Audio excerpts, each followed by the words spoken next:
welcome to the Creative Musings podcast. I'm Tracy Loring. I'm a coach, an artist, and an instructor. And in this podcast, we explore ideas and premises to help you create the life that you would love and live it more joyfully. Today's mini musing is on turning self-harm into curiosity. What do I mean by that? Well, today I'm tired. I'm tired because I was up all morning beating myself up.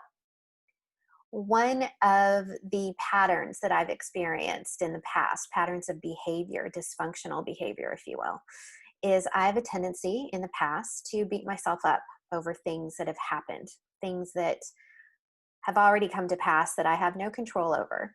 And it sucks.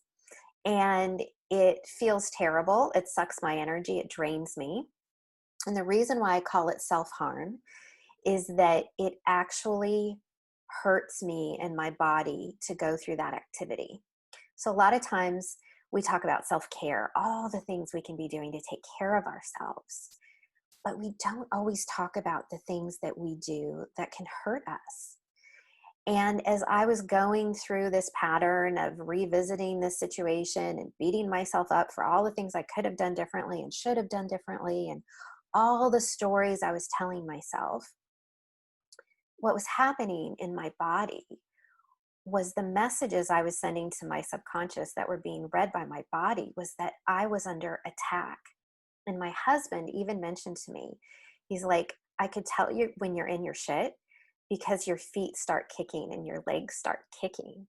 And I was like, well, yeah, my body thinks I'm literally being attacked and that I need to defend myself or run away.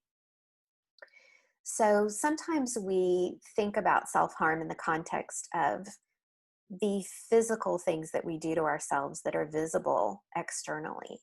And we forget about the harm that we can do to ourselves by the stories that we say to ourselves in our head. So how did I get out of it? One of the things, again, because I know in the past this has been a pattern that shows up for me, is I know when I'm in it to stop myself. And as I was going through this morning, I just got to a point where I was like, okay, Tracy, just stop. Just stop. You're in your shit. You're spiraling downward. You know where this is going to lead. It's not going to lead anywhere good. And it's just going to lead to hours and hours of being awake and stressing out, and that pit that ends up in my stomach, and the nausea that comes with that, and the elevated heart rate, and all of those things that just don't serve me. And so I said, okay, stop. Just stop. And I took a breath. I engaged my body.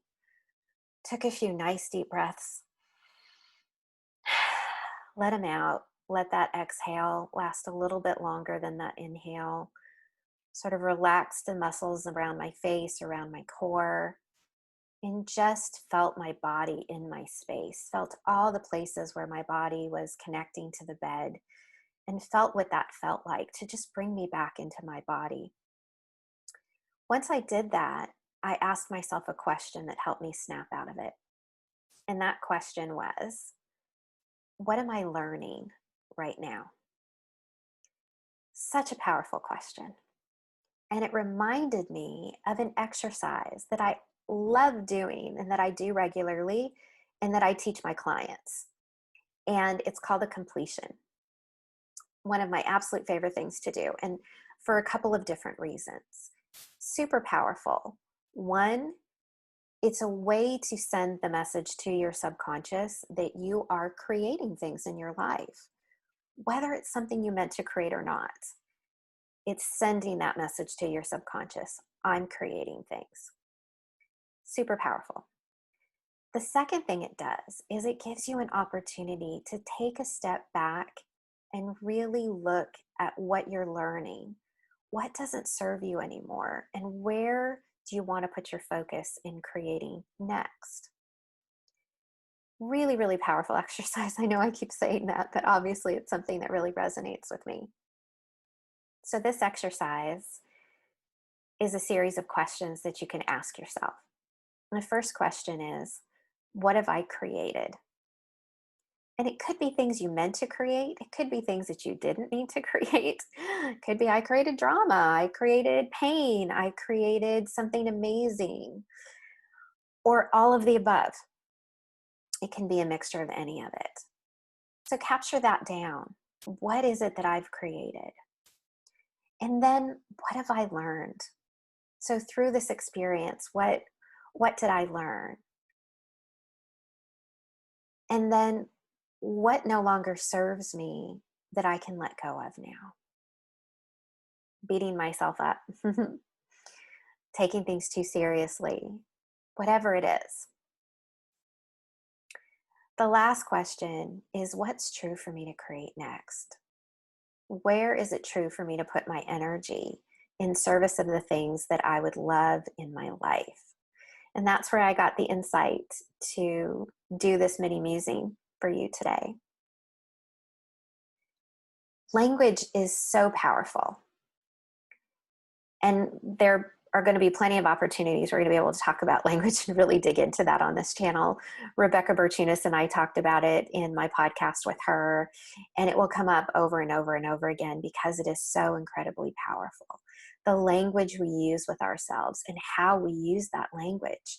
Again, going back to Don Miguel Ruiz's The Four Agreements, being impeccable with your word, being impeccable with your word to yourself, what you say to yourself, and the damage that that can cause. So taking that self-harm, that self-flagellation, if you will, the beating yourself up, and turning it into curiosity.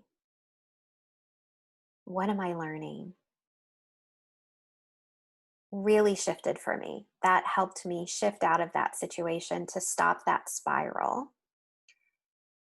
And that's my invitation to you today, to take a moment when you catch yourself in that spiral, going down that path of harming yourself through those stories, and just taking a time out. Take a breath, take a few breaths, come back into your body if that feels comfortable for you, in whatever way that feels comfortable for you, and ask those simple questions from a place of curiosity. What did I create? What did I learn? What's true for me to let go of? And what's true for me to create next? Knowing there's no right or wrong answer to any of these questions. You're just doing a check-in to see where you are and to align your efforts, your energy, and your focus back towards what it is that you would love in your life, putting your power out of the circumstances, out of the stories, and back into what you want to create. Turning that self-harm into curiosity. Once I did that, I fell fast asleep, at least until my daughter woke up. Thank you for listening. As always, if you'd like to connect with me, you can reach out to me at tracyloring.com. You can subscribe to my newsletter to be notified of new content and new workshops that might be interesting to you. And then, of course, if you're watching this on YouTube, please leave a comment, subscribe if you find it interesting. And if you are listening on a podcast directory that you love, I'd love for you to leave a review. Let me know what you love and who you think might be a great fit for this podcast in the future. Thanks so much.